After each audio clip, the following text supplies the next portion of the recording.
나홍진 감독의 영화 개봉했습니다. 현재 많은 이슈를 안고 있는 화제작인데요.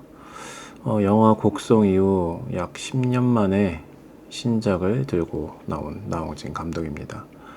추격자, 황해, 그리고 곡성까지 한국 영화계에 적잖은 충격을 선사한 나홍진 감독이 이번 영화 호프를 통해 한국 영화계에 다시 한번 신선한 충격을 주고자 하고 있습니다. 호프는 올해죠, 제79회 칸 국제영화제 경쟁 부문에 초청되면서 엄청난 화제를 모았습니다. 공개 직후에 관객과 평단 사이에서 반응이 극명하게 갈리며 그야말로 호와 불호가 대립하면서 이슈가 되었습니다.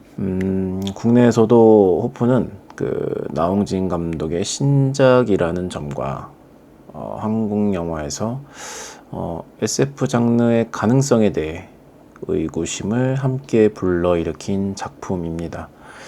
예고편에 공개된 것처럼 SF 장르 중에서도 외계 생명체를 다룬 영화로 과연 한국 영화에서 CG의 한계와 영화 기술을 극복할 수 있을까? 그리고 크리처의 모습에서 차별점을 찾을 수 있을까에 대한 많은 걱정이 사전부터 있었습니다. 곡성은 보이지 않는 실체에 대한 공포였다면 호프는 예고편부터 과감하게 크리처의 모습을 공개하면서 보이는 것에 대한 공포를 다룬다고 말하고 있습니다. 그것도 해가 중천에 떠있는 백주대낮에 말이죠. 여기서 또 우리 나홍진 감독은 이해와 예측이 안 되는 서사와 전개로 관객들을 혼돈에 빠뜨리고 있습니다. 저도 영화를 보고 나왔을 때 처음으로 든 생각은 내가 뭘 보고 나온 거지? 라는 생각을 들게 했습니다.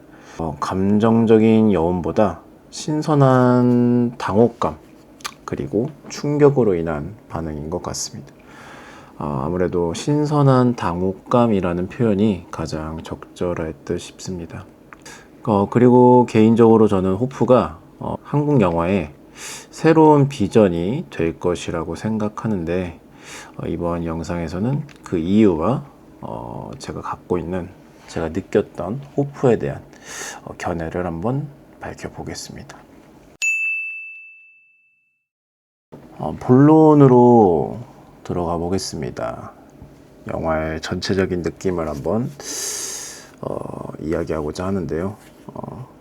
영화는 백주대낮, 그러니까 성기, 조인성 배우죠. 그의 일당과 함께 잔인하게 죽은 황소의 시체를 범석에게 알려주면서 시작이 됩니다. 범석은 바로 우리 황정민 배우가 맡고 있는데요. 시베리아 호랑이가 지뢰지대를 넘어왔다라는 괴상한 소문과 함께 범석은 주변 마을에 도움을 요청하면서 마을로 향하게 됩니다. 마을에 도착할 무렵에 괴상한 소리와 의문의 난동이 일어나면서 영화가 본격적으로 속도가 붙으며 전개됩니다. 시작하자마자 불과 몇 분 만에 사건이 발생하고 그 사건의 시작으로 엄청난 속도로 영화가 질주하기 시작합니다. 이 상당한 속도감은 영화의 시작부터 끝까지 유지가 됩니다. 특히 많은 분들이 호평하시는 그 마을 시퀀스에서의 액션은 속도감과 그로 인한 서스펜스가 관객들에게 효과적으로 전해지는 느낌입니다. 그리고 영화를 또 보다 보면 느껴지는 것은 보통 외계 생명체, 그러니까 크리처죠.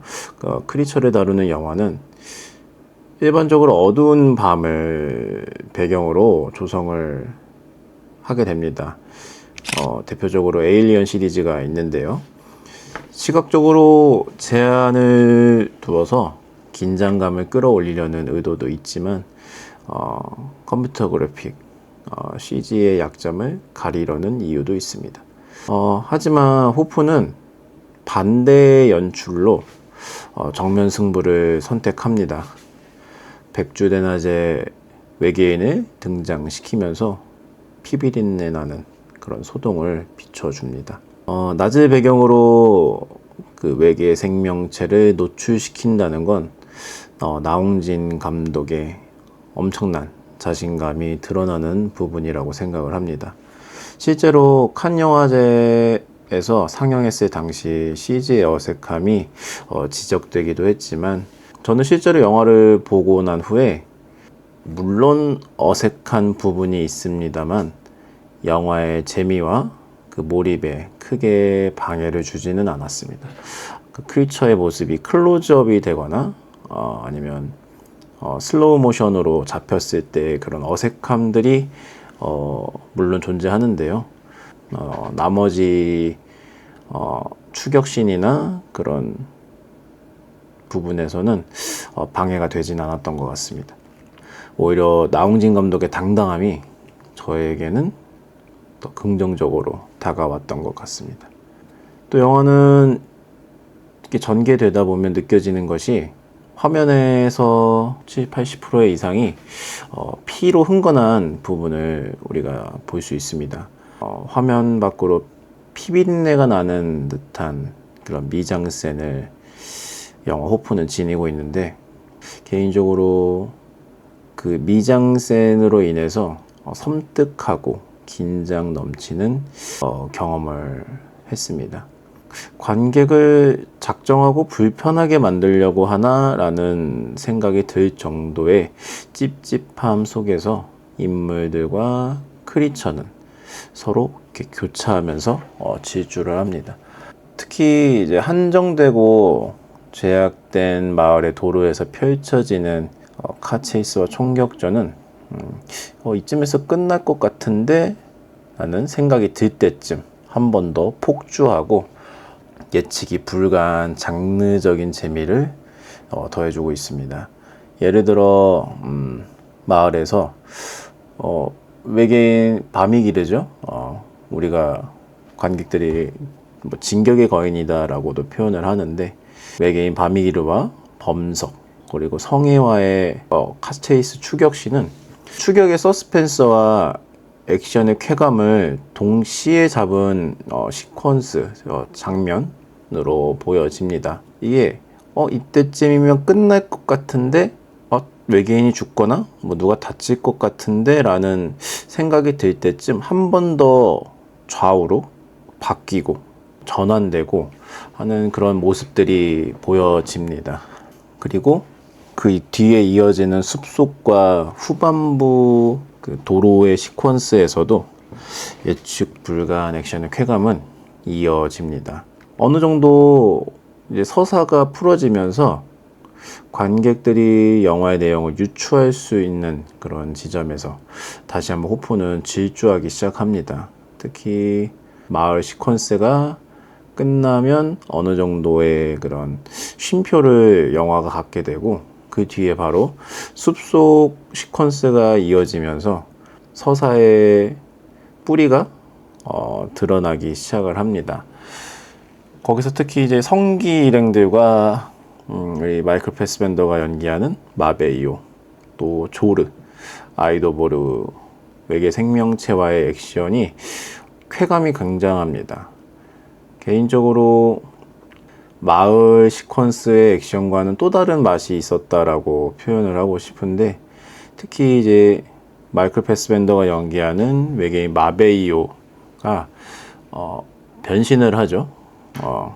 사족 보행을 하면서 그렇게 빠르게 뛰어다니는 생명체가 있을까 싶을 정도로 숲속에서 그렇게 질주를 하는데, 성기와 마베이오 간에 펼쳐지는 그런 액션들이 영화 내에서 굉장히 흥미롭게 펼쳐지고 있습니다.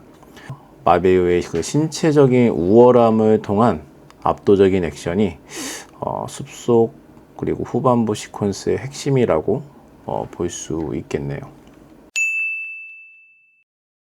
두 번째 본론으로 들어가면 액션에 대해서 좀 다뤄보고 싶습니다. 호프는 나홍진 감독이 언급했던 대로 대부분이 액션으로 채워져 있습니다. 한 인터뷰에서 나홍진 감독은 영화의 이야기, 즉 서사보다 액션에 초점을 맞췄다고 전했습니다. 세 개의 거대한 액션 시퀀스가 있고 그 사이에 약간의 쉼표가 있을 뿐 거의 액션 영화다라고 봐도 무방합니다. 호프에서 펼쳐지는 액션의 종류는 대체로 추격과 살생입니다. 인간과 생명체에 쫓기는 추격전, 그리고 그 과정에서 벌어지는 파괴, 그리고 혼돈, 그리고 참혹한 살생을 주로 다루고 있습니다. 이는 호프의 영상미와 맞물려서 피가 흥건하고 피비린내가 진동하는 영화의 미장센과 연결이 됩니다. 주목할 만한 부분은 속도감입니다. 상당히 빠른 속도로 액션이 과격하게 표현되고 질주하고, 특히 그로 인해 발생하는 초중반부 시퀀스의 서스펜스는 호프에서 매우 인상적입니다.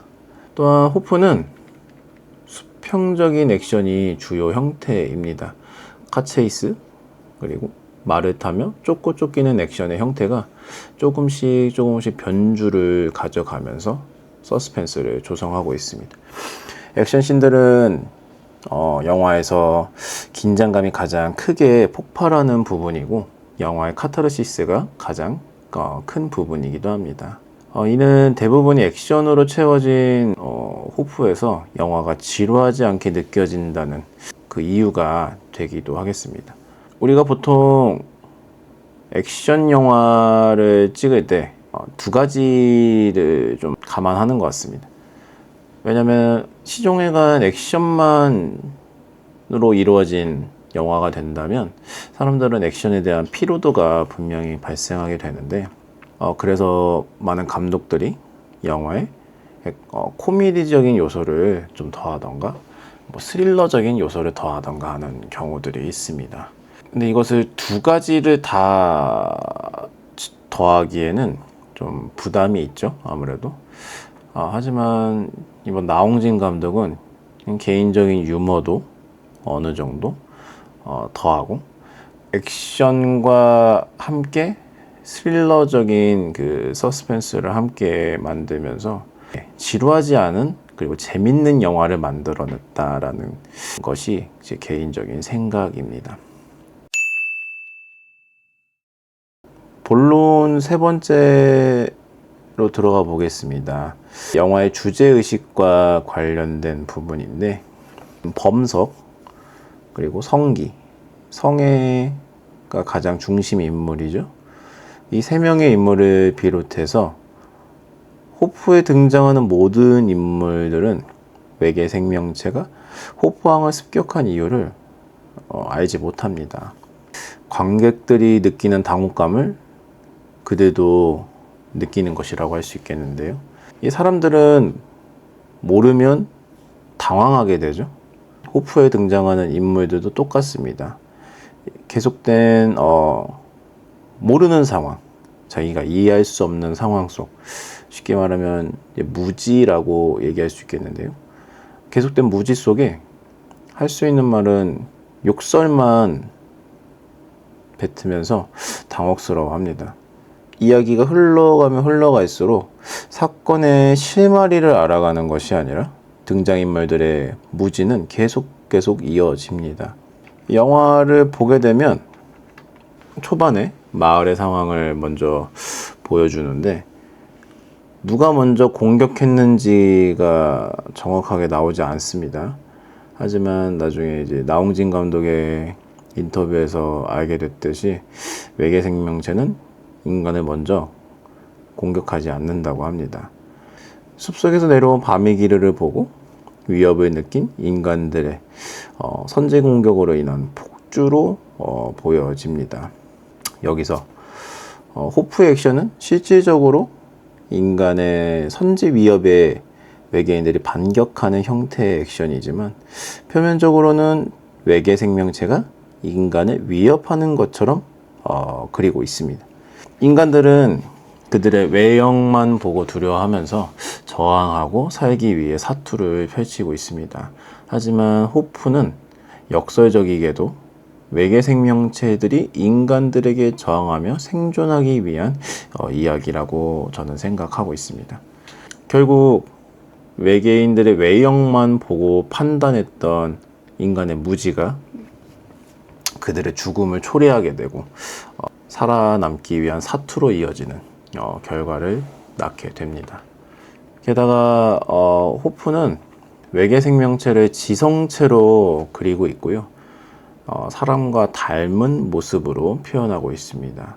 신체적인 능력도 월등하고 우월한 존재로 그리고 있는데 이를 통해 우리는 그들이 인간보다 월등한 존재임을 유추할 수가 있습니다. 실제로 나홍진 감독은 외계 생명체 중 최상위의 존재인 쿠어를 성경에 나오는 신과 동일 인물이라고 전했습니다.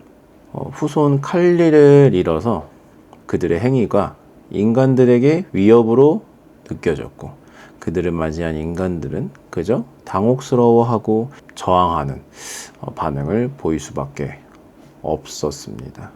특히 마지막 장면이죠.